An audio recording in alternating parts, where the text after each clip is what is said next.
Bismillahirrahmanirrahim. Assalamualaikum warahmatullahi wabarakatuh. Alhamdulillahi ala ihsani wa syukru lahu ala taufiqihi wa amtinani. Asyhadu an la ilaha illallah wahdahu la syarika lahu ta'ziman li sya'nih. Wa asyhadu anna Muhammadan abduhu wa rasuluhu da'ila ridwanih. Allahumma salli alaihi wa ala alihi wa ashabihi wa ikhwanih. Hadirin dan hadirat yang dirahmati Allah Subhanahu wa taala. Kita lanjutkan bahasan kita. Pada pertemuan sebelumnya kita membahas tentang akhlak setan dan juga cara-cara setan dalam menggoda manusia dari yang datang disebutkan dalam Al-Qur'anul Karim. Maka pada kesempatan kali ini kita akan bahas akhlak setan dan juga kegiatan-kegiatan setan yang disebutkan dalam hadis-hadis Nabi sallallahu alaihi wasallam. Di antara kebiasaan syaitan, ya, dalam hadis disebutkan bahwasanya syaitan suka makan dengan tangan kiri dan suka minum dengan tangan kiri. Oleh karenanya Rasulullah SAW merintahkan seorang untuk menyelisihi syaitan. Kata Nabi SAW, "Idza akala ahadukum falyakul biyaminihi wa idza syariba falyashrab biyaminihi." Jika salah seorang dari kalian makan, makanlah dengan tangan kanannya. Dan jika minum, maka minumlah dengan tangan kirinya. Fa inna syaitana ya'kulu bisyimalihi wa yashrabu bisyimalihi. Karena syaitan minum dengan tangan kiri dan makan dengan tangan kiri. Dan kita disuruh menyelisih syaitan, ya. Allah berfirman, "Ya ayyuhalladzina amanu la tattabi'u khutuwati syaitan." Wahai orang-orang yang beriman, janganlah kalian mengikuti langkah-langkah syaitan. Kebiasaan-kebiasaan syaitan harus ditinggalkan. Dan demikianlah Allah menciptakan syaitan dengan memiliki kebiasaan yang buruk. Dia hobinya makan tangan kiri, hobinya minum tangan kiri. Kok begitu Ustaz? Ya memang hobinya begitu, ya. Seperti lalat suka hobinya mencari yang bau-bau. Ya udah begitu. Memang begitu hobinya. Maka kita jangan ikut kebiasaan apa? Syaitan, ya. Seseorang berusaha makan dengan tangan kanan, berusaha minum dengan tangan kiri. Dan diingatkan sebagian ulama, kalau tangan kita kotor misalnya tangan kanan, maka jangan menghalangi kita untuk minum dengan tangan kanan. Sebagian orang ketika tangan kanannya kotor kemudian dia minum dengan tangan kiri. Jangan, ya. Kita berusaha tetap minum tangan kanan. Kalau kotor, ya pegang gelasnya juga dicuci, tidak ada masalah, ya. Tidak ada masalah. Demikian juga hati-hati ketika makan steak misalnya, ya. Ini potong dengan tangan kanan, naikkannya dengan apa? Tangan kiri, ya. Tangan kanan terus tusuk sebagai tangan kiri, enggak boleh, ya. Demikian juga kalau makan yang menggunakan 2 sendok misalnya, hati-hati jangan sampai tangan kiri juga ikut, ya. Karena syaitan itu cara syaitan untuk makan.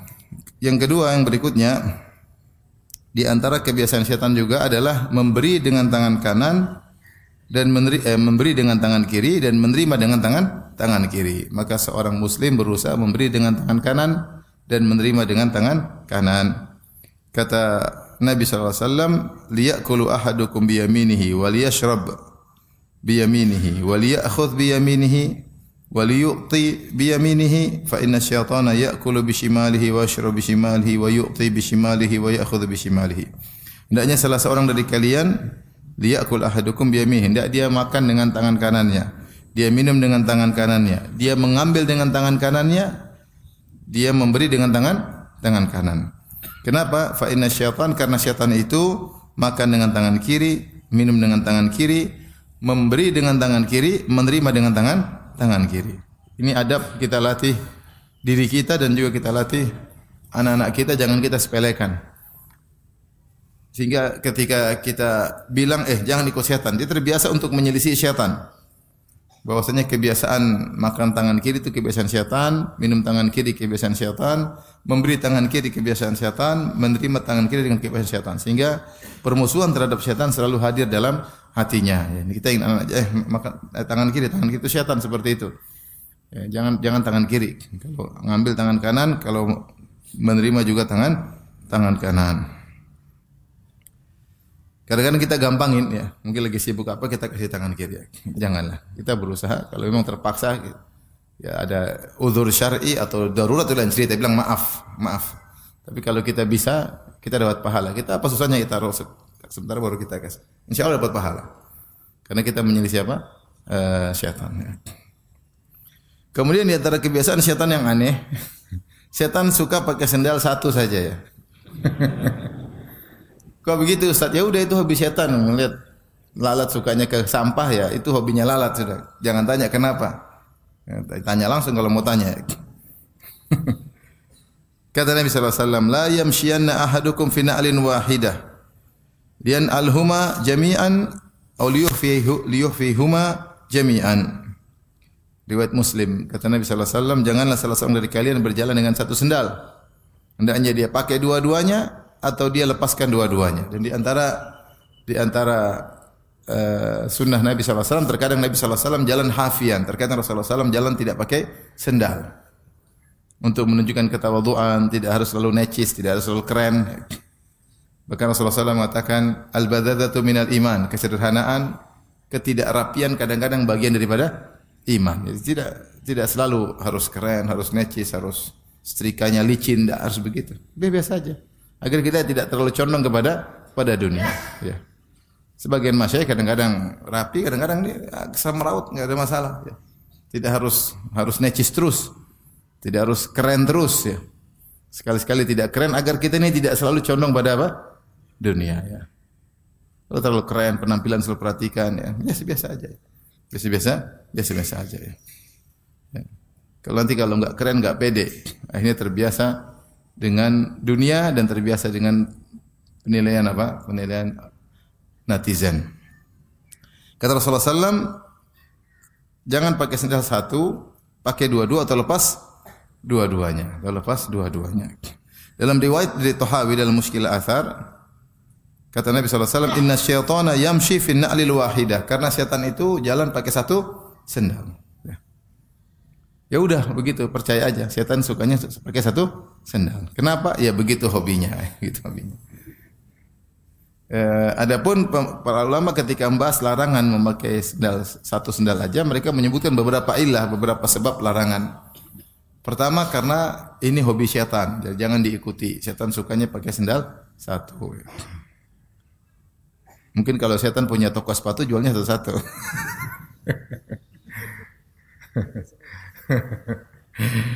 Yang kedua dia mengatakan kenapa dilarang pakai sendal satu? Karena Islam menyuruh untuk adil ya, jangan kita mendolimi salah satu kaki, ya pakai dua-duanya atau lepas dua-duanya ya, satu juga enggak seimbang.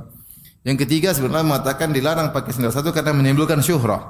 Syuhrah itu pusat perhatian dan Islam tidak suka orang cari pusat perhatian, apalagi pusat perhatian dengan perkara-perkara yang buruk, yang tidak beres. Ya. Kita aja pakai pakaian syuhrah dilarang, kata Nabi sallallahu alaihi wasallam, "Man labisa libasa syuhrah fid dunya adahullahu albasahullahu libasal madhammah yaumal qiyamah." Siapa yang memakai pakaian yang menimbulkan kesohoran, ketenaran di dunia, Allah akan buat dia memakai pakaian kehinaan pada hari kiamat kelak. Pakaian syuhrah itu pakaian yang orang semua lihat, perhatian. Bisa tampil beda, bisa terlalu bagus, bisa terlalu jelek. Ya. Kalau ibu-ibu mungkin pakai pakaian terlalu indah ya. Mungkin lagi pakai baju jilbabnya ada kupu-kupunya. Jadi kalau jalan terbang, ini semua orang lihat, ada kupu-kupu berjalan, ada kupu-kupu kurus, ada kupu-kupu gemuk katanya. Jadi semua orang lihat semua, ini jangan. Itu pakaian syuhrah, pakaian yang semua orang ngelirik. Sama seorang muslim lelaki juga demikian, pakai pakaian yang tampil beda. Semua orang tidak seperti dia pakai. Jadi bisa tampil beda juga syuhrah. Bisa juga karena terlalu indah, baju terlalu mahal, terlalu banyak keindah, semua orang ngelirik, atau terlalu jelek, bolong-bolong masih dipakai ya. Ini semua tidak boleh. Semua tidak boleh ya. Dan secara umum tampil beda tidak disukai dalam syariat ya. Apalagi tampil beda karena aneh-aneh ya. Jalan mundur misalnya. Ada. Tujuannya apa sih? Pecahkan rekor dunia, jalan mundur. Naik sepeda mundur ada juga, saya baru lihat. Masya Allah, naik sepeda mundur. Tapi saya belum lihat ada naik motor mundur. Kalau ada lebih keren lagi tuh kalau mau cari perhatian ya. Naik motor apa? Mundur. Enggak usah lah ya. Semua yang bisa menimbulkan pusat perhatian kita jauh. Itu Rasulullah mengatakan apa? Innallaha yuhibbul abdal taqiyal khafiyya al-ghani. Innallaha yuhibbul 'abda taqiyal ghaniyal khafi. Allah suka dengan hamba yang bertakwa, yang khafi, tidak suka tampil. Tidak suka tampil.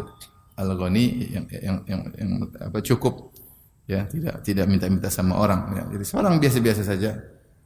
Makanya Rasulullah SAW dahulu ketika bikin kajian di tengah-tengah para sahabat, maka kalau ada orang dari luar kota Madinah datang, dia bingung nabi yang mana? Nabi yang mana, ya? Tidak ada yang tahu nabi yang mana. Karena nabi penampilan sama dengan yang lain. Sampai akhirnya dibuatlah tempat duduk buat atau gundukan buat Nabi SAW, sehingga orang luar kalau datang langsung tahu Nabi yang mana, karena dia mengajar, Rasulullah SAW mengajar. Bahkan dalam riwayat ketika Nabi SAW berhijrah bersama Abu Bakar As-Siddiq, ketika sampai di Madinah, orang-orang menyangka Abu Bakar lah Nabi, sehingga mereka menyambut marhaban kepada Abu Bakar. Sampai akhirnya ketika Rasulullah duduk, kemudian ada panas yang mengenai Nabi, kemudian Abu Bakar menaungi, baru mereka tahu ternyata Nabi yang itu, bukan yang tadi, ya. Kenapa? Karena penampilannya biasa saja, tidak tampil beda. Semua kegiatan yang buat kita tampil beda, keren-keren, kita hindari sudah. Umur udah 40, 50, bentar lagi tewas, masih sibuk pingin tampil beda, pingin pamer, pingin pusat perhatian, udahlah, bentar lagi tewas. Jangan maunya keren-kerenan di jalan, semua orang lihat, motor kasih suaranya gede.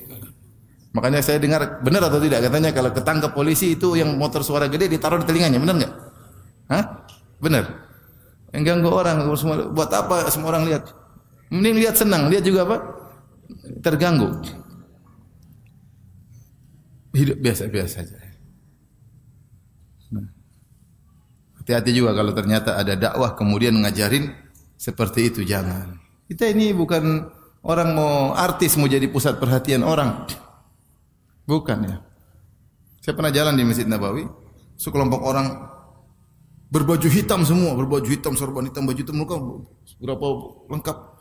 Saya pikir ini kelompok sesat kali yang apa namanya Lebaran lebih dulu lihat ombak di laut, ya. Dan puasa juga lebih dahulu lihat apa? Pasang surut apa air laut. Saya lihat, oh ternyata Ustadz Sunnah. Oh, kok begini, saya kaget juga. Maksudnya saya sudah sempat negative thinking. Jangan begitu. Jangan gitu. Kita tampil beda nggak perlu, ya sudah. Ngapain? Itu kebiasaan, bukan kebiasaan para salaf. Dan bahaya pakai pakaian tampil beda, ada larangannya. Ada larangannya. Ini saya harus sampaikan karena terkadang teman-teman tidak ngerti. Terkadang sebagian ustadz kebablasan pengin tampil beda, jangan ikut-ikutan. Yang memalingkan kita daripada akhirat hanya ingin tampil beda, hanya sekedar menampilkan penampilan keren-keren, enggak usah lah, biasa-biasa aja. Biasa-biasa aja. Kalau mau keren-keren depan istri, keren-keren sana. Kalau depan istri orang ngapain keren?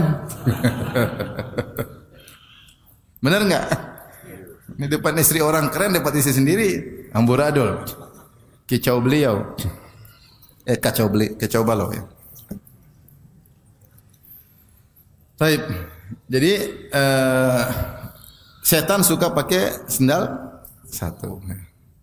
Jangan ikut-ikutan, ya. Jangan ikut-ikutan, ya. Baik. Berikutnya di antara hobi setan tidak suka tidur siang. Setan tidak suka tidur siang. Dalam hadis Rasulullah suruh kita tidur siang, ya. Kata Rasulullah SAW, qilu fa inna syayatina la taqil. Sianglah kalian. Sungguhnya setan tidak tidur siang, ya. Hadis riwayat Tabrani dan Abu Nuaim dan Al-Khatib dan dihasankan oleh Syekh Albani bi majmu'i turuqihi. Banyak riwayat sehingga dinilai hasan oleh hadis yang hasan oleh Syekh Albani rahimahullahu taala. Para ulama bahas di antara sunnah Nabi adalah tidur siang. Dalam semua riwayat Rasulullah SAW istirahat di rumah sebagian orang, di saudarinya Ummu Sulaim, ya. Kalau nggak salah Ummul Haram, ya. bintu Milhan kalau nggak salah ya, Rasulullah tidur siang situ ya. Kemudian para sahabat juga tidur siang. Di antara hadis tentang kisah ketika terjadi cekcok antara Ali bin Abi Thalib radhiyallahu anhu dan Fatimah bintu Rasulullah sallallahu alaihi wasallam. Satu hari Rasulullah SAW datang ke rumah Fatimah dan Ali di siang hari karena ini madhan atau waktu yang diduga Ali tidak keluar lagi di rumah waktu istirahat. Waktu istirahat. Maka Rasulullah SAW pun datang. Rasulullah SAW bertanya, kok Ali tidak ada? Kata Rasulullah SAW, Aina ibnu ammik? Di mana Ali bin Abi Thalib? Kata Fatimah radhiyallahu ta'ala anha, kana baini wa bainahu syai' faghadabani fakharaja wa lam yaqil indi. Tadi ada masalah antara saya dengan dia bikin saya marah atau dia marah, kemudian dia keluar dari rumah dan dia tidak tidur siang di sini. Menunjukkan kebiasaan Ali tidur siang di mana di rumah. Akhirnya Rasulullah SAW menyuruh orang cari di mana Ali bin Abi Thalib. Dicari-cari ternyata tidur di masjid. Maka dikatakan Rasulullah, huwa fil masjidi raqid. Dia sedang tidur di masjid, tidur siang. Ini kalau kita diomelin istri, enggak bisa tidur siang di rumah, di mana? Di masjid. Yang repot kalau diomelin di malam hari. Jadi rajin sholat tahajud di masjid. Hikmah. Jadi kemudian Rasulullah SAW datang ke Ali bin Abi Thalib, kemudian ada pasir di tubuhnya. Rasulullah SAW usap dengan jarinya dengan tangan yang mulia. Kata Rasulullah SAW, kum abad turab, bangunlah wahai lelaki yang sedang ada tanahnya. Maka Ali pun bangun, kemudian balik ke rumah. Dan sejak itu Ali paling suka kalau dipanggil Abu Turab. Abu Turab itu ada orang yang ada tanah di badannya, Abu Turab. Karena disitulah Rasulullah Ali merasakan bagaimana indahnya luar biasa akhlak Nabi. Nabi SAW mencari dia di masjid. Rasulullah SAW bersihkan tubuhnya dari tanah. Rasulullah SAW bangkitkan dengan kelembutan. Rasulullah SAW tidak marah Ali bela putrinya, enggak. Rasulullah tidak kepo, tidak tanya-tanya. Pulang selesai. Ya, mertua yang luar biasa ya. Oleh karenanya Ali bin Abi Thalib bangga atau gembira kalau dipanggil dengan apa? Abu Turab. Karena kalimat Abu Turab ini mengingatkan kenangan yang indah luar biasa. Bagaimana akhlak Rasulullah sallallahu alaihi wasallam. Demikian dalam satu hadis juga sahabat berkata, "Kunna la nataqadda wa la naqil illa ba'dal jum'ah atau kama qala." Kami dahulu tidaklah makan siang dan tidak tidur siang kecuali setelah Jumat. Sehingga khilaf di kalangan para ulama, tidur siang kapan? Apakah setelah zuhur atau sebelum zuhur? Yang benar Allah alam bisawab, yang penting siang hari. Di siang hari, sebelum, setelah, orang punya kesibukan berbeda-beda. Jadi ini secara kesehatan luar biasa, punya efek yang luar biasa. Dengan tidur sebentar, 20 menit, setengah jam, maksimal 1 jam, enggak sampai 1 jam, punya kekuatan yang luar biasa. Jadi bisa optimal bekerja, ya. Tapi kalau diteruskan mesin jalan terus, ya lemes ya. Kalau istirahat sebentar, kemudian kerja lagi maka kuat, ya. Setan pengin kita lemes. Jangan tidur, jangan tidur. Ini oleh karenanya bahkan kalau kita lihat dari cerita-cerita tentang orang-orang tokoh-tokoh besar, mereka tidur ya. Sebut atau besar orang kafir, mereka tidur siang ya. Mereka tidur siang sehingga mereka bisa lebih efektif setelah bangun, lebih giat karena mesin sudah istirahat sebentar. Nah, dalam Islam tidur siang juga sunnah. Tidur siang juga sunnah ya. Maka sempatkan tidur siang. Kita tidak tidur siang juga lama-lama. Sampai 2 jam, 3 jam. Kalau 2 jam, 3 jam tidur siang, malam pasti begadang. Tapi kalau tidur cuma setengah jam, 40 menit, setengah jam, malam udah ngantuk lagi dan bisa bangun lagi salat malam. Ya berusaha kita jalankan sunnah. Syaitan tidak tidur siang karena syaitan tidak mau off dalam menggoda manusia. Kalau tidur siang istirahat dong, enggak. Terus menggoda manusia. Terus menggoda manusia. Siang malam enggak godain manusia. Itulah kerjaan syaitan. Maka seorang berusaha untuk tidur siang. Taib.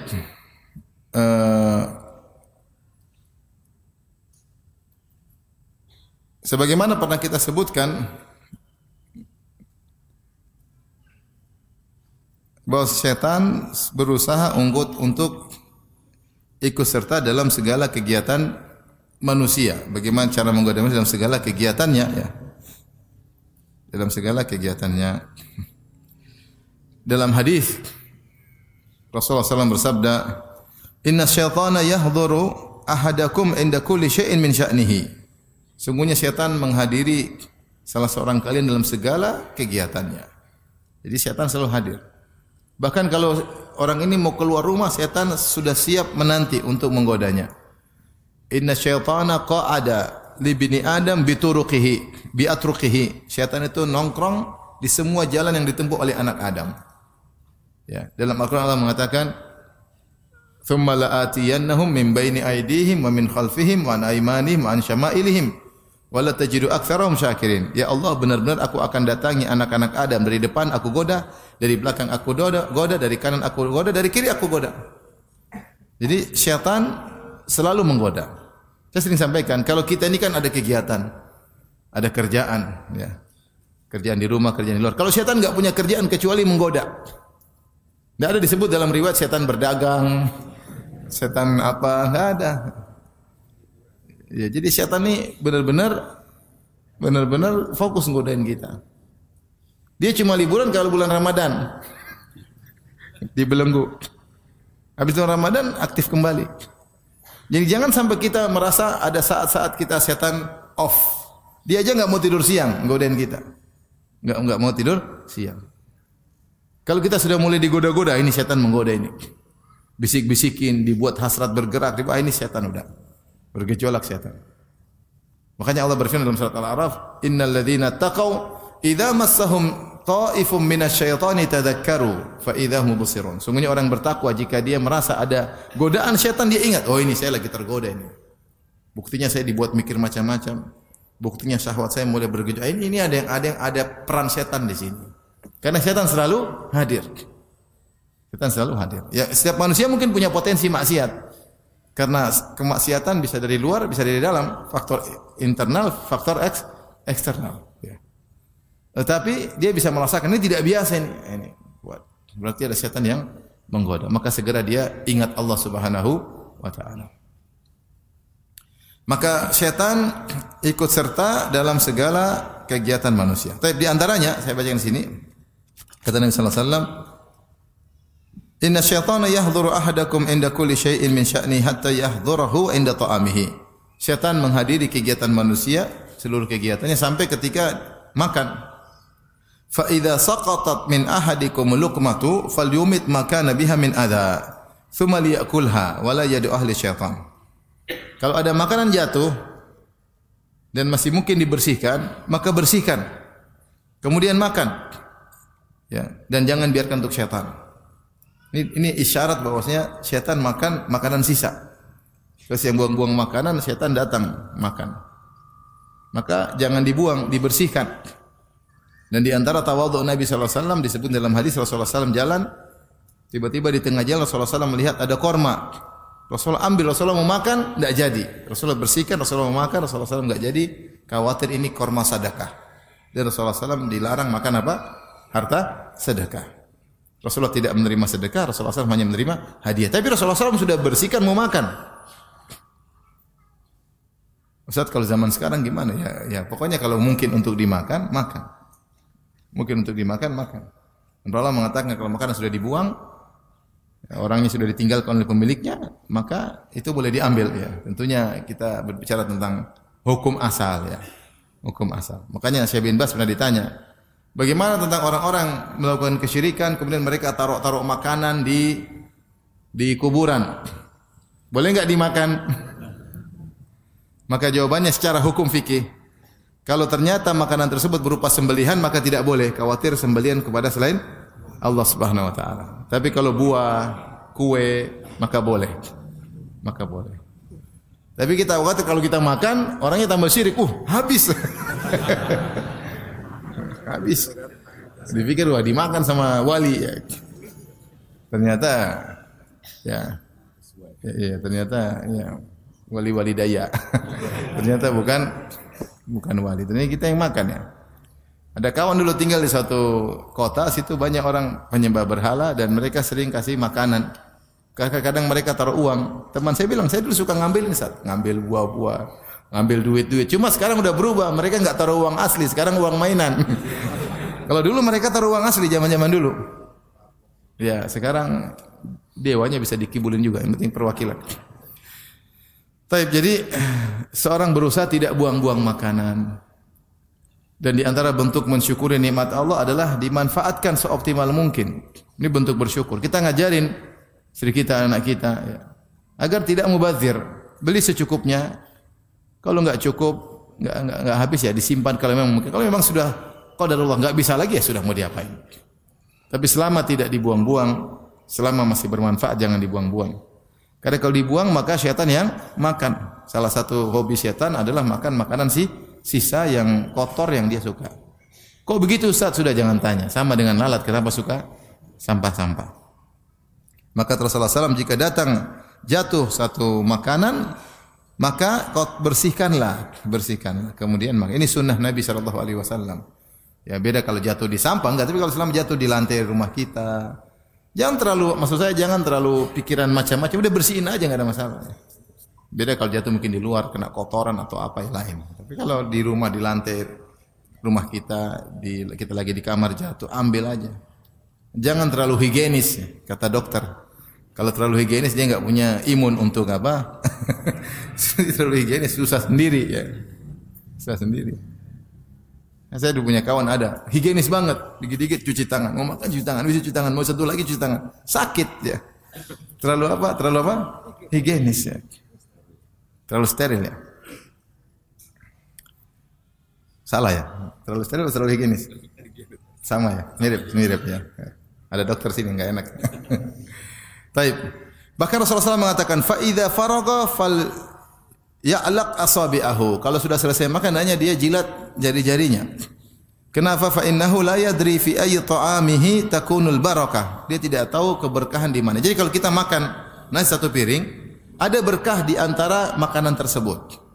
Entah di awal kita makan, entah di pinggir, entah di tengah, entah di akhir. Maka untuk memastikan kita makan tersebut berkah kita pasti masuk dalam tubuh, maka makan semuanya. Oleh karena kita harus mengambil secukupnya dan kita makan semua. Bahkan kata Nabi kalau ada tersisa sini dijilat. Ya. Pertama di antara hikmahnya, siapa tahu yang tersisa di jari itulah yang berkah. Apa fungsinya? Kalau kita makan berkah berarti tambah iman. Kita semangat beribadah, tidak malas, jauh dari maksiat karena kita makan makanan yang berkah. Semua aktivitas kita kan dari sumber energi. Kalau energinya berkah, insyaallah lebih berkah kehidupan kita. Maka jangan buang. Maka Rasulullah suruh makan dari sisa, bahkan di jari dijilat ya. Yang kedua sebagai bentuk penghormatan terhadap nikmat Allah, kita tidak buang-buang ya. Kalau berlebihan kasih tetangga, kasih orang, banyak orang sekarang susah. Saya tahu di satu kampung sampai orang ngutang, bukan di sini tapi di kampung lain tahu orang ngutang sampai untuk beli beras. Di luar sana masih banyak orang susah. Ada yang sehari makan cuma sekali. Ini ada di tanah air kita. Kasihan. Kita makan dibuang-buang berasnya, enggak, jangan. Kita makan secukupnya, kalau enggak kasih orang, ya. Kasih orang, masih banyak yang bisa memanfaatkan. Jadi ini dalil bahwasanya kalau makanan terbuang sisa-sisa dia akan dimakan oleh syaitan ya. Yang ajarin sama aja, jangan sisa nanti dimakan syaitan, habisin. Kalau enggak makannya lain kali. Enggak bisa, mami sudah kenyang sekali, udah mami yang makan kalau gitu. Kalau enggak lain kali kamu jangan ambil apa? Banyak-banyak, secukupnya. Kita ajarin. Sehingga selalu anak-anak itu tahu tentang permusuhan dengan syaitan. Kemudian juga dalam hadis syaitan ingin ikut tidur di rumah orang, makan di rumah orang. Kata Nabi SAW, "Idza dakhala ar-rajulu baitahu fadzakarallaha 'inda dukhulihi wa 'inda ta'amihi." Qala syaitan, jika seorang masuk rumahnya, kemudian dia menyebut Allah, berzikir kepada Allah ketika masuk rumah. Mengucapkan salam, berzikir kepada Allah. Bismillah kharajna, bismillah walajna. Dia baca Quran. Dia berzikir kepada Allah. Wa inda ta'amihi, dan juga dia berzikir kepada Allah ketika makan. Syaitan berkata, la mabita lakum wala asya. Wahai anak buah sekalian, tidak bisa kita nginap di rumah ini dan tidak ada jatah makan malam. Wa idza dakhala falam yadhkurillaha 'inda dukhulihi. Kalau dia masuk rumah tidak sebut nama Allah, qala syaitan adraktumul mabit. Ini orang masuk rumah tidak zikir, ini kesempatan kita bisa tidur nginap di rumah ini. Wa idza lam yadhkurillaha 'inda ta'amihi qala adraktumul mabitu wal asya'u. Adraktumul mabita wal asya'a. Kalau dia tidak baca zikir ketika makan, tidak bilang bismillah misalnya, kata syaitan, kalian bisa nginap di sini dan kalian bisa ikut makan malam. Ya. Rawahu Muslim. Hadis riwayat Muslim. Jadi syaitan berusaha untuk makan dan minum bersama manusia. Berusaha juga nginap di rumah seorang. Ya. Oleh karenanya Rasulullah berkata, al-baitul ladzi yuzkarullahu fihi wal baitul ladzi lam yuzkarillahu fihi kal hayy wal mayyit. Atau kama qala Nabi sallallahu alaihi wasallam, rumah yang ada zikir kepada Allah dan rumah yang tidak ada zikirnya seperti orang hidup dan orang mati. Maka seorang berusaha isi rumahnya dengan zikir agar menolak syaitan.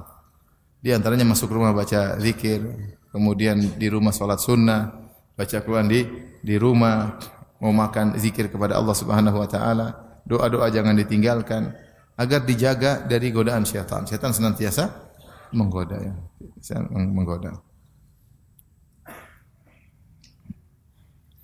Bahkan demikian juga bahwasanya syaitan ikut serta dalam berhubungan intim dengan manusia. Ya. Nabi SAW bersabda, "Lau anna ahadakum idza ata ahlahu qala bismillah, Allahumma jannibna syaitan wa jannibi syaitana ma razaqtana."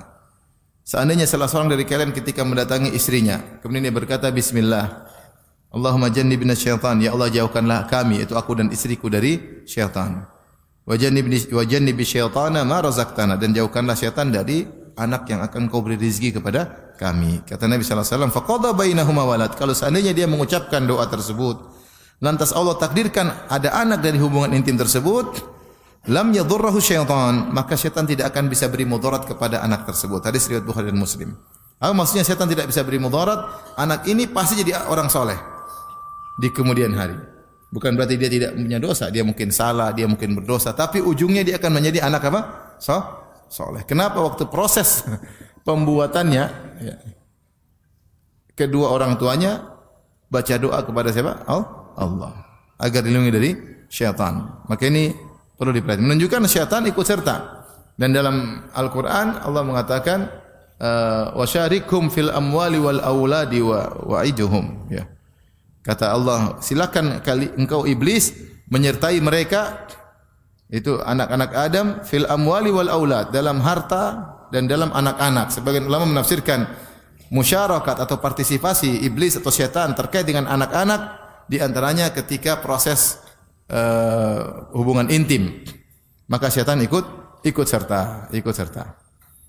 Makanya dalam Al-Quran ketika Allah menyebutkan tentang bidadari, Allah mengatakan fihinna qasiratut tarfi lam yatamithunna insun qablahum wala jan. Di surga ada bidadari-bidadari yang selalu menundukkan pandangan. Mereka tidak pernah disentuh oleh lelaki sebelumnya dan tidak pernah disentuh oleh jin sebelumnya.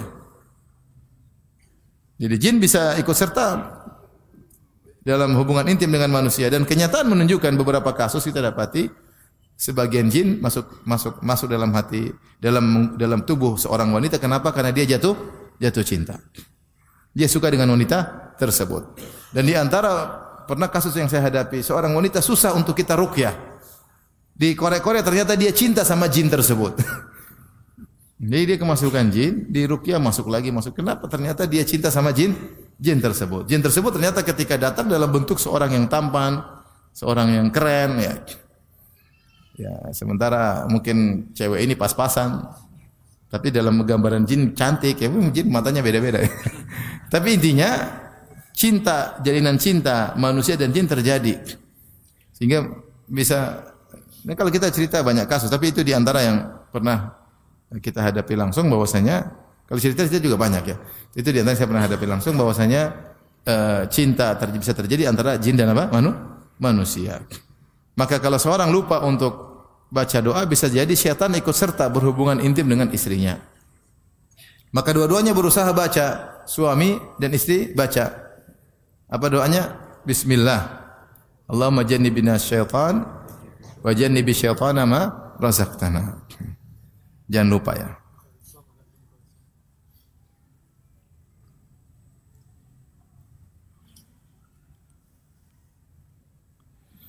Kemudian di antara kebiasaan syaitan ya ingin manusia marah ya. Syaitan menggambarkan, membisikkan kepada manusia sehingga akhirnya dia emosi ya. Karena syaitan suka manusia emosi. Kalau manusia sudah emosi, dia akan melakukan hal-hal yang buruk yang tidak bisa dia kontrol. Dalam satu hadis Rasulullah SAW bersabda ya, atau dalam riwayat disebutkan istabba rajulani inda Nabi sallallahu alaihi wasallam faqadiba ahaduhuma fashtadda ghadabuhu hatta intafakha wajhu wa taghayyar. Dua orang saling caci memaki di sisi Nabi sallallahu alaihi wasallam, maka salah satunya marah sampai marahnya parah, sampai wajahnya kemudian berubah ya, saking marah emosi. Maka Rasulullah SAW berkata, inni la a'lamu kalimatan law qalaha la dhahaba anhu alladhi yajid. Sungguhnya saya tahu suatu zikir atau kalimat yang seandainya dia diucapkan olehnya maka akan hilang kemarahannya. Lau qala a'udzu billahi minasyaitonir rajim. Dia berkata a'udzu billahi minasyaitonir rajim. Menunjukkan bahwasanya kemarahan itu dari apa? Dari syaitan. Dari syaitan. Akhirnya ada satu orang yang menyampaikan kepada orang yang sedang marah tadi. Dia berkata ta'awudz billahi minasyaiton. Wahai fulan, kau sedang marah, mintalah perlindungan dari syaitan. Dia tambah marah lagi. Ya. Atarabi ba'san abanyurun ana idhab. Emang saya kenapa? Emang saya sakit? Emang saya gila? Sana pergi. Ternyata dia tidak berdoa untuk berlindung dari syaitan. Syaitan masih menguasainya. Jadi kalau kita marah, yakinlah syaitan sedang membisik-bisikan, mengompor-ngompori kita, memprovokasi kita, maka kita jangan dikuasai oleh syaitan. Ya. Jangan emosi, sabar. Kalaupun kita ngambil keputusan, jangan emosi. Dipikirkan dengan tenang, bukan atas dasar emosi. Karena kalau sudah emosi, banyak akan menimbulkan penyesalan. Makanya Rasulullah mengatakan, la taqdab, jangan marah. Sahabat yang dinasihati begitu dia mengatakan, fakartu hina qala li ma qala, fawajadtu anna al-ghadab jima'us syarri kulli. Aku merenungkan nasihat Nabi yang bilang jangan marah, jangan berulang-ulang.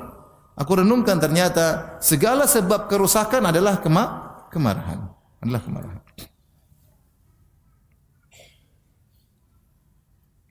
Baik, di antara godaan syaitan, ya, kegiatan syaitan suka bikin manusia sedih. Satu bikin suka manusia marah. Di antara suka bikin manusia sedih. Seperti dalam Al-Quran Allah sudah sebutkan, innaman najwa minasyaitani liyahzuna alladziina aamanu. Sungguhnya bisik-bisik dari syaitan untuk membuat orang-orang beriman sedih. Datang seorang Arab Badui kepada Nabi sallallahu alaihi wasallam. Dia berkata, "Ya Rasulullah, ra'aitu fil manami ka'anna ra'si dhurib fatadahraj." Ya, sungguhnya saya mimpi, dalam mimpiku kepalaku dipukul lepas dari kemudian jatuh apa namanya kalau menggelinding, jatuh menggelinding. Maka Rasulullah SAW berkata kepada Arab Badui tersebut, la tuhadditsun nas bitala'u bisyaitani bika fi manamika. Jangan kau ceritakan kepada orang tentang permainan syaitan terhadapmu dalam mimpimu, ya. Jadi syaitan kalau tidak bisa goda orang ketika dia dalam kondisi sadar, digoda dalam kondisi sedang tidur dengan berbagai macam godaan. Dibuat sedih. Sebagian orang dibuat ingat dengan maksiat masa lalu. Tidur dibuat mimpi dengan CLBK-nya. Lagi ngomel-ngomel sama pasangannya, tidur tahu-tahu mimpi indah, ketemu dengan pacar lama. Siapa yang kasih mimpi? Syaitan. Dibuat sedih, dibuat takut, dibuat khawatir. Syaitan punya peran. Syaitan bisa masuk dalam alam mimpi, kemudian memberi rasa takut kepada manusia, dibuat sedih. Maka Rasulullah mengatakan, jangan kau ceritakan kepada manusia tentang godaan syaitan bermain-main, mempermainkan engkau. Jangan kau ceritakan kepada manusia di mana syaitan bermainkan engkau dalam mimpimu. Jabir radhiyallahu anhu berkata, sami'tu Nabi sallallahu alaihi wasallam, ya. Aku mendengar Rasulullah sallallahu bersabda, la yuhadditsanna ahadukum bitala'ubi syaitan bihi fi manamihi. Janganlah sesekali seorang dari kalian bercerita kepada orang-orang tentang bagaimana dia dipermainkan oleh syaitan dalam mimpinya. Di antara godaan syaitan adalah membuat orang suudzon, ya. Seperti dalam hadis yang masyhur ketika Nabi SAW sedang iktikaf, kemudian datang istrinya Sofia bintu Huyai, Rasulullah ngobrol, setelah itu Rasulullah SAW antar istrinya untuk pulang ke rumah. Maka Rasulullah SAW antar, ketika Rasulullah sedang jalan, Rasulullah SAW dengan istrinya, tiba-tiba ada dua orang Ansori jalan cepat. Biasanya jalannya, Rasulullah jalan biasa, Rasulullah juga jalan cepat. Ternyata ini jalan lebih cepat, melewati Nabi dan Sofia. Maka Rasulullah berkata, ala rislikuma, tunggu dulu, kenapa cepat-cepat? Kata mereka, subhanallah, ya. Kata Rasulullah, innaha Sofia, ini istriku. Kata mereka, iya. Jadi mereka tidak curiga sama Nabi, ya. Kami tidak curiga, tapi Nabi mengatakan, inni khasyitu an yukdhifa fi qulubikuma syai'an. Saya khawatir syaitan mendiktekan kepada hati kalian berdua sesuatu. Sebelum kalian suudzon, saya jelaskan ini adalah istriku sendiri. Karena ini posisinya di malam hari. Di luar masjid mungkin ada hal yang sepi, tiba-tiba ada Nabi jalan dengan perempuan. Tentu dua sahabat tidak mikir macam-macam. Ketika mereka tahu Nabi seorang mulia, tidak mungkin macam-macam. Tapi Nabi memutuskan jangan sampai syaitan membisikkan sesuatu setelah itu. Maka Rasulullah mengatakan, aku khawatir syaitan melemparkan pada diri kalian sesuatu. Maka saya putuskan, saya katakan inilah istriku Sofia. Ini dalil bahwasanya syaitan suka membuat seorang suudzon, mendiktekan pada diri kita untuk suudzon kepada orang lain. Dan itu banyak, rumah tangga hancur, pekerjaan hancur, persahabatan hancur, gara-gara suudzon. Yang diktekan siapa? Syaitan. Itu cara syaitan menggoda. Maka hati-hati, seorang hukum asalnya dia tidak boleh suudzon. Hukum asal kita harus husnudzon kepada saudara kita sampai ada dalil indikator yang kuat yang mengeluarkan dari hukum asal sehingga membuat kita suudzon. Kalau kita tidak bisa hilang suudzon tersebut, tabayun, tanya. Kalau kita tidak bisa hilang suudzon tersebut, tabayun agar jelas memang dia begitu atau tidak. Tapi di antara syaitan menggoda adalah ketika seorang lelaki berkhalwat dengan wanita. Kata Rasulullah SAW, la yakhluwanna rajulu bimra'atin illa kana syaitanu thalithahuma. Tidaklah seorang laki berduaan dengan seorang wanita kecuali syaitan hadir. Kecuali syaitan hadir. Apa tujuan syaitan hadir? Untuk membuat syahwatnya bergejolak, untuk menggambarkan hal-hal yang indah dalam maksiat. Sebagaimana syaitan telah bersumpah, la uzayyinanna lahum fil ardi. Sungguh aku benar-benar akan menghiasi maksiat bagi mereka di atas muka bumi. Maka seorang menghindar, jangan sampai berdua-duaan dengan wanita yang bukan mahram. Sampai para ulama membahas, kalau ada kita masuk ke musalla, ada laki-laki jadi imam, kemudian kita seperempuan jadi makmum, kalau ini bukan mahram jangan ini termasuk khalwat. Imamnya laki, perempuannya satu. Habis assalamualaikum, kaif halu ukhti ya.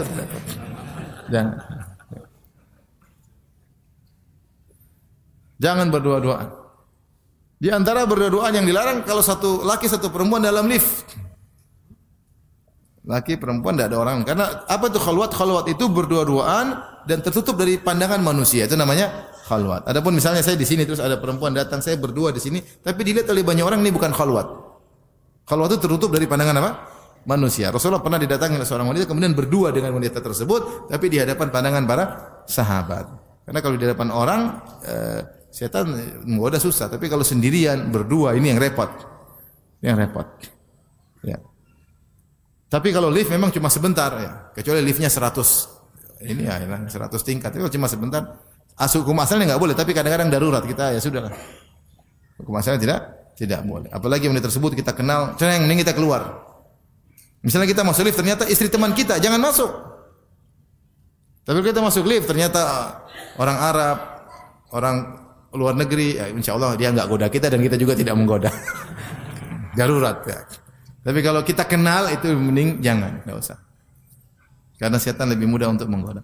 Di antara bentuk bentuk berkhalwat adalah seorang dokter dengan susternya, dengan pasien, dengan suster. Misalnya dia lagi berdua, susternya ada suster perempuan, dia laki-laki. Sehingga ya tujuannya suster lebih lincah untuk pegang perempuan dan macam-macam ya. Maka dia tidak boleh tutup pintu. Kalau tutup pintu berarti dia berkhalwat. Kalau ternyata petugasnya, kecuali perempuan 2 petugasnya, enggak ada masalah, tidak khalwat. Tinggal dia jaga diri. Tapi kalau dia laki dokter sendiri, perempuan 1, suster 1, ini khalwat. Kalau dia tidak khalwat buka pintu sehingga pasien bisa melihat apa yang sedang mereka kerjakan. Dia tidak tutup pintu kecuali pasien masuk. Di antara khalwat juga tadi dokter dengan pasien perempuan sendiri. Dan itu mungkin terjadi, emang dokter malaikat. Ya. Ya, enggak juga ya. Dokter juga bisa tergoda. Dokter juga ada masalah dengan istrinya, ya. Ini dapat perempuan cantik, perempuan ini juga ada masalah dengan suaminya. Repot. Jadi banyak kasus. Seperti khalwat belajar, ternyata dibuat grup kerja. Grup kerja kelompok, 1 laki 1 perempuan. Ketemuan, ini aduh ngeri. Oleh karenanya, kenapa sering terjadi zina ketika berduaan? Yang itu perempuannya biasa aja kok. Coba lihat, oh biasa aja. Ya biasa aja, tapi ada setan yang menghiasi. Itu laki biasa aja, iya biasa aja, tapi ada setan yang menghiasi sehingga terlihat indah. Ya. Ini laki-laki hitam tapi gara-gara setan bisikan jadi kelihatan Korea. Ada setan yang hadir. Apa tugas setan? Memang setan hadir nonton doang? Enggak. Dia hadir untuk menggoda. Untuk menggoda, maka waspada. Apa waspada? Tapi Ustaz, kalau kita chattingan sama cewek, chatting bukan khalwat. Teleponan sama cewek bukan khalwat. Tetapi kalau menimbulkan maksiat, hati-hati. Mungkin sehingga adab telepon ada, adab chattingan apa? Ada. Orang tanya, Ustaz, kefal Ustaz, khair. Ustaz ada pertanyaan, silakan. Silakan tanya. Oh, ini wajar. Tapi kalau teleponnya, Ustaz, masih kenal saya Ustaz? Emang siapa? Itu Ustaz yang kemarin baju ungu. Wih, oh itu. Oh, ya, udah selesai. Ini bukan khalwat, ya, tapi maksiat. Akhirnya telepon setengah jam betah. Sama istri sendiri tidak betah. Abi lagi sibuk. Yes. Sama yang baju ungu setengah jam, 1 jam. Ini terjadi, saya dilaporin oleh sebagian orang. Ustaz telepon sama istri orang sampai 40 menit, ngapain coba? Syahwat itu. Sang akhwat terpesona dengan ustaznya, ustaznya juga senang dengan, oh ini ternyata pintar akhwatnya ngobrol nyambung. Kalau sudah, itu maksiat. Ini hidup sebentar ya, hati-hati. Kenapa bisa indah? Karena ada setan yang hadir. Kalau WA juga yang sederhana, Ustaz apa hukumnya ini? Ya sudah. Makasih Ustaz, kik, kwek. Repot yang kisi call, repot. Meskipun itu bukan khalwat, tapi itu bisa menimbulkan maksiat.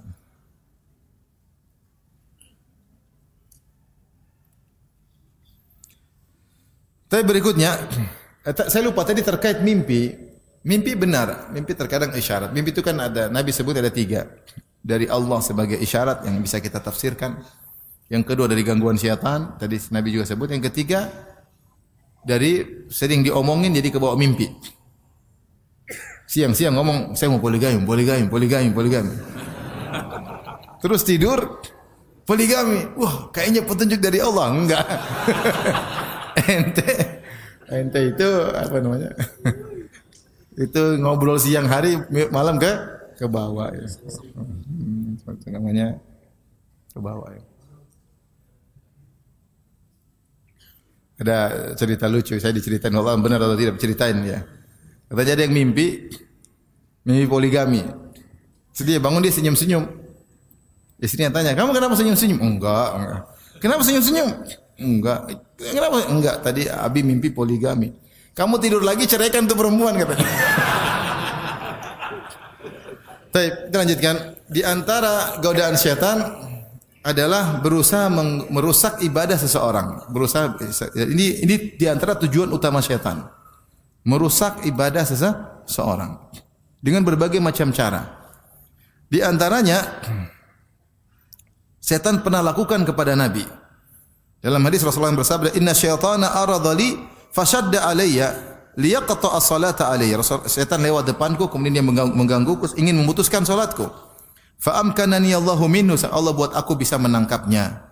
Ya. Sampai Rasulullah mengatakan, hampir-hampir aku ikat dia di tiang-tiang masjid, tetapi aku ingat doa Nabi Sulaiman, wa habli mulkan la yanbaghi li ahdin ba'di. Ya Allah, anugerahkanlah kepada kerajaan yang tidak boleh seorang mendapati model kerajaan seperti itu setelahku. Di antara kerajaan kekuasaan Nabi Sulaiman adalah menguasai apa? Jin-jin. Maka Nabi dilarang menguasai jin. Karena kalau Nabi tangkap jin tersebut, Nabi ikat, berarti Nabi menguasainya. Dan ini hanya berlaku untuk siapa? Nabi Sulaiman. Tapi maksud saya, setan ini berusaha mengganggu salat Nabi sallallahu alaihi wasallam. Dalam hadis juga Utsman bin Abil As radhiyallahu anhu datang digoda dalam salatnya, maka datang kepada Nabi sallallahu alaihi wasallam berkata, "Ya Rasulullah, inna syaitana qad hala baini wa baina salati wa qiraati yulabbisuha alayya." Ya Rasulullah, syaitan menggangguku dalam salatku. Bacaanku jadi kacau, enggak teratur. Mungkin hafalan jadi kacau, baca ini nyambung ke sana, nyambung ke situ, surat ini kecampur surat yang lain. Maka Rasulullah SAW berkata, "Dzaka syaitanun yuqalu khanzab," atau khinzib, itu syaitan namanya khanzab. Fa idza ahsastahu fata'awadz billahi minhu. Jika kau merasakan kau sedang digoda syaitan, maka berlindunglah, bilang a'udzubillahi minasyaitonir rajim. Watful ala yasarika thalathan, dan buanglah ludah begitu 3 kali sebelah kiri. Ya, ada apa sedikit ya. Itu pernah bahasa Indonesia apa namanya? Bukan ludah, kalau ludah kan ludahnya keluar, cuma gitu. Kenapa bahasa Indonesianya apa itu? Hah? Kalau ludah kan ada apa? Ludahnya. Enggak, cuma gitu aja. Ya. Maka beliau berkata, "Fa fa'altu dzalika fa adzhaballahu anni." Aku melakukannya maka Allah hilangkan, aku salat jadi khusyuk lagi. Jadi syaitan menggoda.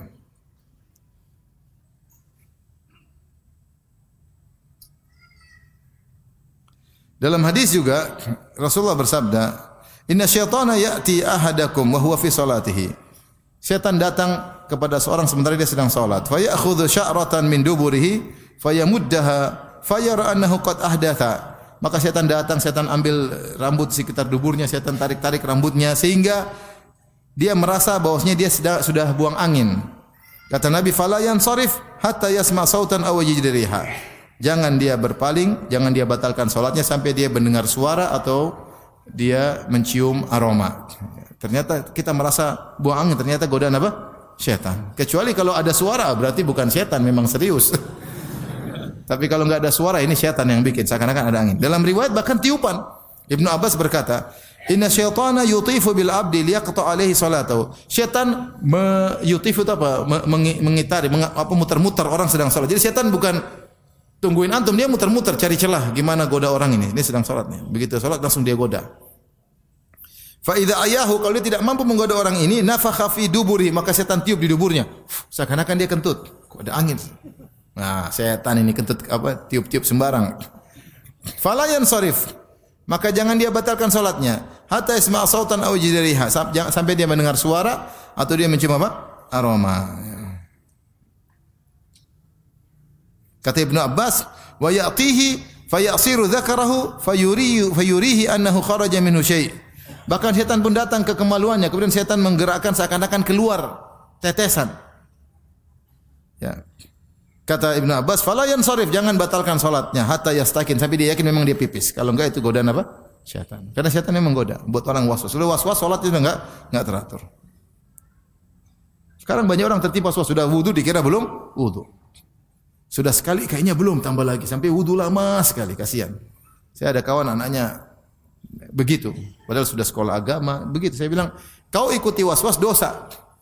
Jangan ikut waswas meskipun ternyata kau belum wudu, kau diampuni oleh Allah karena kau memang sedang berpenyakit." Jadi kalau setan bilang belum, cuekin aja, salat aja. Allah Maha baik. Kalau ternyata memang kau belum wudu, diampuni karena memang kau sedang berpenyakit. Tapi kalau kau ikuti, kayaknya belum, wudu lagi. Baru Allah, kayaknya belum. Sampai ulang-ulang 5 kali, 10 kali. Itu yang setan senang. Maka jangan diikuti. Justru kalau kau ikuti, kau malah ikut apa syaitan. Jangan diikuti. Sudah merasa wudu, sudah. Wassu enggak usah berdoa, salat aja, enggak ada masalah. Sampai penyakit tersebut hilang. Di antara godaan syaitan dalam salat, syaitan buat ingat. Ya. Kata Nabi SAW, ingat-ingat hal-hal yang sudah kita lupakan dalam salat, bukan di luar salat. Idza nudiya lis-salati adbara syaitan wa lahu dhuratun hatta yasma'a ta'dzin, hatta la yasma'a ta'dzin. Kalau syaitan dikumandangkan azan, maka dia kentut. Kentutnya besar yang dia dengar sendiri, kita enggak dengar. Supaya dia enggak dengar azan. Dia menghilangkan, mengacaukan suara azan dengan dia kentut-kentut supaya dia tidak dengar azan. Fa idza qudiyan nida, kalau sudah selesai azan, aqbala hatta idza thawwaba bis salati atau thuwiba bis salati adbar. Ya. Maka dia pun balik ketika dia siap menggoda. Jadi habis azan dia balik lagi. Nunggu iqamat dia balik. Ketika iqamat dia kabur lagi. Hatta idza qudiyat tathwibu aqbala, kalau selesai iqamat dia balik lagi. Hatta yukhattiru bainal mar'i wa nafsihi, sampai dia menggoda, membisikkan di antara seorang dengan jiwanya. Dia berkata, uzkur kada, ingat ini, uzkur kada, ingat ini. Lima lam yakun yadhkur hatta yadhallu ar-rajulu la yadri kam shalla, sehingga dia ingat, oh ya, ingat sampai dia lupa sudah rakaat ke berapa. Hadis riwayat Bukhari dan Muslim. Itulah syaitan. Semua merasakan enggak godaan itu? Iya. Allah. Oh iya. Baru takbir, oh iya. Itu setan. Bilang a'udzubillahi minasyaitonir rajim. Jangan dibiarkan kepala melayang. Udah cuekin aja.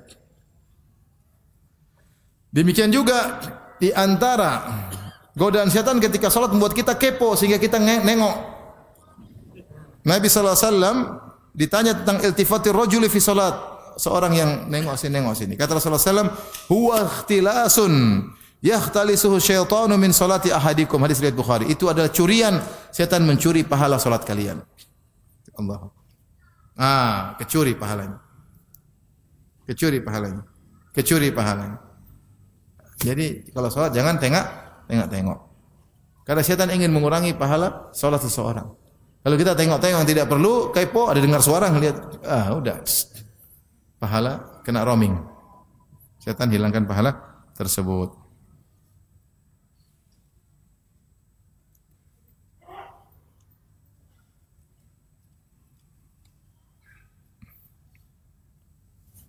Di antaranya setan menimpakan sebagian dengan ain. Ain bisa jadi dari manusia, bisa juga dari apa? Syaitan, dengan bantuan syaitan. Nabi SAW melihat di rumah Ummu Salamah jariyah fi wajhiha safa, yaitu seorang wanita wajahnya ada masalah, mungkin ada penyakit. Kata Rasulullah, istarqulaha fa inna biha nadhra, hadis riwayat Bukhari. Carilah orang untuk meruqyah budak wanita ini. Sungguhnya dia kena ain.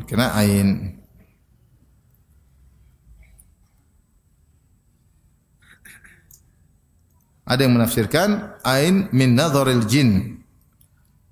Kata Abu Ubaid, anna syaitana asabaha. Ya. Yaitu ain dari jin. Jadi ain dari apa? Jin. Apakah jin yang langsung menimpakan ain ataukah dari manusia dengan pandangan jahat kemudian dibantu oleh syaitan sehingga prosesnya membuat orang menjadi kena mudarat, ya. Tapi para ulama menyebutkan itu disebabkan karena jin, ya. Demikian juga setan juga hobi melihat aurat manusia, anak Adam. Ya. Kata Nabi SAW, inna hadhil hushusha muhtadaratun. Sungguhnya hadhil hushusha, yaitu toilet dan semisalnya, dihadiri oleh syaitan. Fa idza ata ahadukumul khala'a falyaqul a'udzu billahi minal khubuthi wal khaba'ith. Kalau kalian masuk toilet jangan lupa berdoa, Allahumma inna a'udzubika minal khubuthi wal khaba'ith. Ya. Itu dari jin laki-laki maupun jin perempuan. Demikian Rasulullah SAW bersabda, satru ma bainal jin wa aurati bani Adam idza dakhala al-kanif an yaqul bismillah. Yang menghalangi mata jin dari melihat aurat anak Adam, kalau dia buka baju hendaknya dia bilang bismillah. Jadi sunahnya kalau kita buka baju bilang apa? Bismillah. Karena nanti ada jin yang ngelirik. Makanya jangan sampai dilirik oleh jin. Karena kalau dia lirik dia bisa mengganggu atau menggoda dan yang lainnya.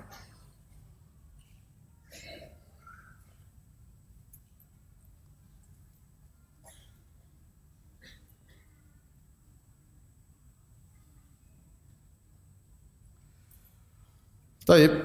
Yang terakhir mungkin saya ingatkan bahwasanya di antara propaganda setan yang terbesar adalah memisahkan seorang suami dari apa? Istrinya. Dalam hadis Rasulullah bersabda, "Inna iblis wada'a arsyahu 'alal ma'." thumma ba'atha sarayahu. Sungguhnya iblis meletakkan singgasananya di atas air, entah di mana. Air di mana, di lautan mana, di samudera mana.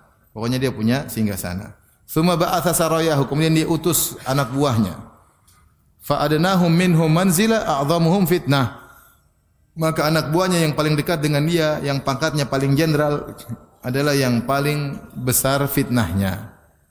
Setelah mereka menggoda, mereka lapor. Fayaji ahaduhum, maka salah seorang, bukan salah satu setan datang lapor. Ya iblis, saya sudah begini. Kata iblis, ma fa'alta syai'an, kau belum melakukan apa-apa. Ya. Satu lagi lapor, belum, kata iblis, belum. Sampai ada satu datang mengatakan, la azalu birrajul hatta farraqtu bainahu wa baina imra'atihi. Saya senantiasa menggoda laki tersebut sampai saya pisahkan antara dia dengan apa? Istrinya. Digoda. Kata iblis, nikma anta, ente setan top, kata iblis. Faqarrabahu, maka setan mulai sini duduk samping saya. Diagungkan oleh setan karena berhasil memisahkan seorang laki dari istrinya. Entah yang digoda laki, entah digoda wanita. Ini harus jadi pelajaran bagi kita ya. Setan menggoda. Makanya di antara tujuan dukun sihir adalah memisahkan suami dan istri. Yufarriquna bihi bainal mar'i wa zawjihi. Dalam Al-Qur'an dalam surat Al-Baqarah kata Allah Subhanahu wa taala, dengan sihir tersebut mereka memisahkan antara suami dengan apa? Istrinya. Jadi di antara tugas utama setan memisahkan suami dan istri. Kita hidup di zaman yang banyak godaan-godaan yang membuat buyar rumah tangga. Dengan sihir, dengan selain sihir, dengan tontonan, dengan pergaulan, dengan chattingan, ya. Kemarahan, ketidakpuasan, banyak hal. Maka seorang berusaha mempertahankan rumah tangganya semaksimal mungkin. Kecuali memang kondisi tidak memungkinkan, karena itu salah satu tujuan iblis, tujuan syaitan. Kalau memang kondisi tidak mungkin, tidak mengapa seorang berpisah dari keluarganya. Tapi kalau masih memungkinkan dipertahankan, maka berusaha mempertahankan. Ya. Cross check yang salah dia atau pasangannya. Kalau dia salah, dia perbaiki diri. Kalau pasangannya yang salah, dia nasihati. Karena kalau dia berpisah, maka telah menguntungkan dan menyenangkan apa? Syaitan. Demikian juga ikhwan dan akhwat, jangan jadi anak buah syaitan memprovokasi untuk cerai, jangan. Ikhwan jangan udah ceraiin aja istrimu, ceraiin aja, masih banyak bunga-bunga di Bekasi, masih banyak bertebaran. Udah tua aja, ceraiin aja udah. Akhirnya diceraikan. Ini luar biasa. Ini takhbib. Memisahkan suami dengan apa? Istri. Hati-hati. Laki-laki tidak boleh gitu. Atau laki-laki suka sama istrinya, goda ya. Suami memang begitu. Dia goda-godanya curhat sama dia, akhirnya pisah dari suaminya. Apa namanya kalau perebut istri orang? Kalau pelakor kan perebut apa? Laki orang. Kalau perebut istri orang apa namanya? Hah? Pebinor. Oh, perebut bini orang. Oh, baru nih. Jangan jadi pebinor ya. Perebut bini orang. Ini terjadi. Syaitan menghias. Lirikan mata menimbulkan teka-teki. Oh, subhanallah. Itu terjadi. Lihat istri orang juga ngelihat kita. Pertama, astagfirullah. Kedua, kau tengok lagi. Ketiga, ada aliran cinta. Udah selesai. Mulai setan menghiasi. Ya, kita selamatin dia. Suaminya zalim sama dia. Wah, mulai nyelamatin. Padahal pebinor. Ini terjadi. Demikian juga ibu-ibu. Jangan jadi anak buah setan memprovokasi seorang wanita untuk cerai dari apa? Suaminya. Ada misalnya seorang laki kemudian poligami. Kemudian ibu datang kepada istri pertama, kepada istri kedua, kamu kok mau dipoligami? Kalau kamu mau, emang kamu enggak laku? Udah diprovokasi. Akhirnya dia merasa rendah ketika jadi istri kedua. Akhirnya cerai. Kamu harus nuntut, kamu harus gini, diajarin supaya kurang ajar sama suaminya. Kamu dikasih gini mau, itu istri pertama mau dapat begitu. Kamu cuma sepeda, dia Harley Davidson, minta. Akhirnya rusak, diajarin kurang ajar sama ibu-ibu. Dosa. Ini anak buah apa? Syaitan. Atau sebaliknya datang kepada istri yang pertama. Emang kenapa? Kamu kurang apa? Enggak bisa melayani, enggak bisa apa aja macam. Akhirnya dia merasa rendah, merasa hina, tidak kuat, minta merasa seakan-akan apa, akhirnya minta cerai. Sebabnya sebenarnya bukan dari dia mungkin sabar, sebabnya gara-gara ibu-ibu. Maka hati-hati, ini semua setan ya. Kita jangan ikut mendukung propaganda setan, program setan, dan kita jangan menjadi anak buah apa? Setan ya. Kalau ada yang terjadi kita doakan semoga lebih baik, semoga akur ya. Jangan merusak rumah tangga orang lain. Wallahu ta'ala alam bisawab. Ini saja yang saya sampaikan. Demikian saja. Wabillahi taufiq. Assalamualaikum warahmatullahi wabarakatuh.